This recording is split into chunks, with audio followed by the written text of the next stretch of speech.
Hello friends, in this video I'll discuss all the formulas and important points of the topic mechanical properties of solids.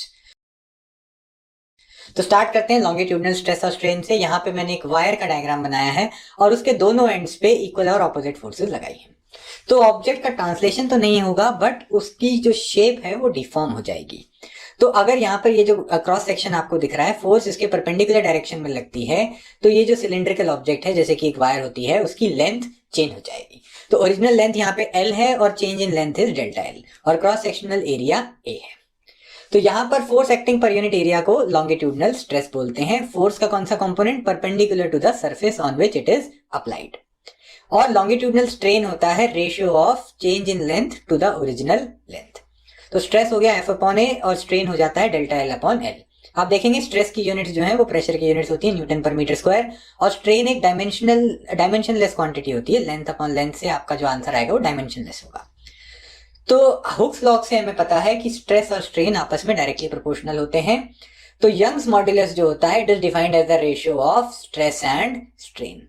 तो यहाँ पे आप stress देख सकते हैं F/A divided by delta L/L। Stress is Young's modulus multiplied by strain. तो ये बात होगी लॉन्गिट्यूडनल स्ट्रेस और स्ट्रेन की। आगे शेयर स्ट्रेस और शेयर स्ट्रेन की बात करते हैं। अगर एक ऑब्जेक्ट है, नीचे से बॉटम सरफेस मैंने इसका ग्राउंड पे स्टिक कर दिया है और टॉप सरफेस के पैरेलल डायरेक्शन में अगर हम फोर्स लगाते हैं, पहले हमने सरफेस के परपेंडिकुलर डायरेक्शन में फोर्स लगाई थी, अब अगर हम पैरेलल डायरेक्शन में फोर्स लगाते हैं तो कुछ इस तरीके से इस ऑब्जेक्ट की शेप चेंज हो जाएगी। ठीक है, तो यहाँ पे ये जो लेंथ चेंज हुई है दिस इज डेल्टा X और ओरिजिनल लेंथ यहाँ पर ये डायमेंशन जो थी दिस वाज L। ठीक है, तो यहाँ पे ये आप डायग्राम देख सकते हैं, ये डिस्टॉर्ट होने के बाद ऑब्जेक्ट ऐसा दिखेगा। तो शियर स्ट्रेस जो है it is defined as the ratio of force acting parallel to the surface upon area of the surface on which force acts.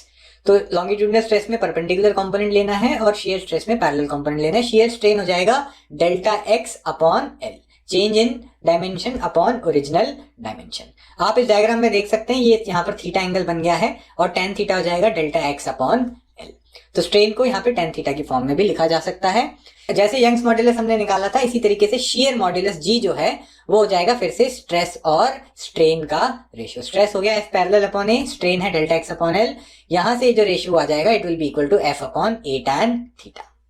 तो अब शियर स्ट्रेस और स्ट्रेन के बाद वॉल्यूम स्ट्रेस और स्ट्रेन की बात करते हैं। अगर एक ऑब्जेक्ट है और उसके ऊपर हर डायरेक्शन से सेम फोर्स एक्ट कर रही है, सेम प्रेशर एक्ट कर रहा है, जैसे कि एक ऑब्जेक्ट किसी फ्लूइड के अंदर अगर हम सबमर्ज कर देते हैं तो उस ऑब्जेक्ट के ऊपर हर डायरेक्शन से सेम प्रेशर एक्ट करता है। तो वॉल्यूम स्ट्रेस और स्ट्रेन की हम बात करेंगे तो वॉल्यूम स्ट्रेस तो हो गया एक्स्ट्रा प्रेशर जो आपने अप्लाई किया है फोर्स पर यूनिट एरिया, और वॉल्यूम स्ट्रेन हो जाएगा change of length upon original length. तो यहां से हम जो मॉड्यूलस डिस्कस करेंगे वो होता है bulk modulus. It is equal to volume stress upon volume strain. मैंने यहाँ पे माइनस का साइन लिया है, ये इसलिए लिया है क्योंकि वॉल्यूम स्ट्रेस अप्लाई करने से ऑब्जेक्ट का साइज जो है वो कम हो जाता है। तो आप देखेंगे कि फाइनल वॉल्यूम इनिशियल वॉल्यूम से कम है, यानी कि डेल्टा V जो है वो नेगेटिव आएगा, जबकि बल्क मॉड्यूलस एक पॉजिटिव नंबर की फॉर्म में हम डिनोट करते हैं। तो ये माइनस के साइन को एब्जॉर्ब करने के लिए हम यहाँ अलग से माइनस का साइन यूज करते हैं। तो यहाँ पे एक्स्ट्रा प्रेशर जो लगा है वो डेल्टा P है और उसकी वजह से जो वॉल्यूम चेंज हुआ है वो डेल्टा V है and capital V was the original volume. तो ये यहाँ पर बल्क मॉड्यूलस आ गया है।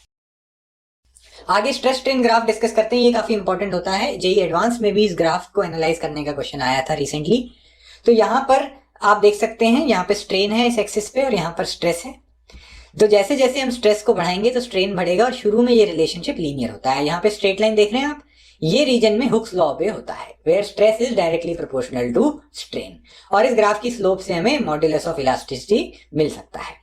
अब ए पॉइंट आने के बाद ये जो ग्राफ है ये स्ट्रेट लाइन नहीं रहता है, तो ए पॉइंट कहलाता है प्रोपोर्शनल लिमिट। ए से बी पॉइंट तक ऑब्जेक्ट की इलास्टिक प्रॉपर्टी रिटेन रहती है, यानी कि अगर आप स्ट्रेस को हटा देंगे तो ऑब्जेक्ट अपनी ओरिजिनल शेप रिगेन कर लेता है। बट ए से बी में डायरेक्ट प्रोपोर्शनैलिटी स्ट्रेस और स्ट्रेन के बीच में नहीं है। तो बी पॉइंट जो है इसको इलास्टिक लिमिट भी कहते हैं and this is also known as yield point.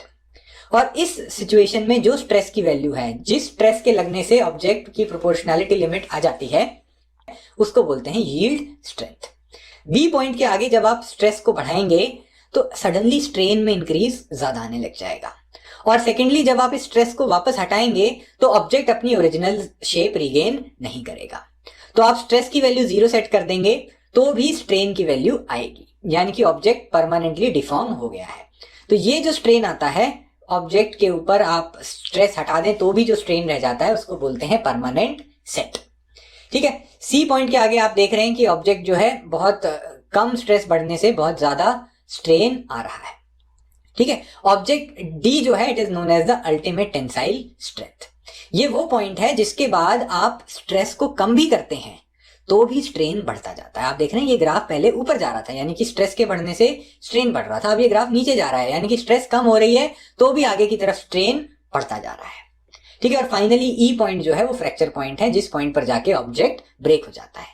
तो अगर डी और ई पॉइंट के बीच में ज्यादा गैप नहीं है तो ऑब्जेक्ट ब्रिटल है, और डी और ई पॉइंट के बीच में ज्यादा गैप होता है तो ऑब्जेक्ट जो है वो मेलिएबल और डक्टाइल होता है, यानी कि हम उसको स्ट्रेस बढ़ा बढ़ा के काफी देर तक उसका साइज चेंज कर सकते हैं।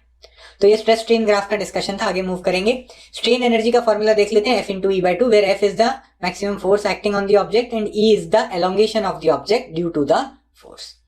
ठीक है, strain energy per unit volume का फॉर्मूला जो होता है वो होता है stress into strain divided by 2। तो ये इंपॉर्टेंट रिजल्ट्स हैं जो जेईई के क्वेश्चंस में काम आ सकते हैं। आगे लास्ट टॉपिक जो डिस्कस करेंगे वो है पॉइजन्स रेशियो। तो चैप्टर के शुरू में हमने लॉन्गिट्यूडनल स्ट्रेस और स्ट्रेन की बात की थी। इसमें एक चीज पे आप ध्यान देंगे कि ऑब्जेक्ट की वॉल्यूम तो सेम ही रहती है, तो जब हम ऑब्जेक्ट को पुल करते हैं दोनों एंड से उसकी लेंथ बढ़ जाती है, लेकिन उसके साथ साथ उसका साइज भी कम हो जाता है। ठीक है, जितना लेंथ बढ़ेगी उतना ऑब्जेक्ट का डायमीटर कम हो जाएगा। तो ये जो डिस्टेंस है ये ओरिजिनल डायमीटर डी था और ये नया डायमीटर है डी डैश। तो डी डैश माइनस डी जो है that is the change in diameter of the object. ठीक है, तो अगर मैं लेटरल स्ट्रेन यानी कि डेल्टा डी बाय डी उसका रेशियो निकालता हूं विद लॉन्गिट्यूडनल स्ट्रेन यानी कि डेल्टा एल बाय एल, ठीक है, लेंथ बढ़ गई है और डायमीटर कम हो गया है, तो इन दोनों क्वांटिटीज का हम अगर रेशियो निकालते हैं तो that ratio is known as Poisson's ratio. तो यहाँ डिस्कशंस हो गए हैं, कुछ इंपॉर्टेंट क्वेश्चंस पे ध्यान देते हैं।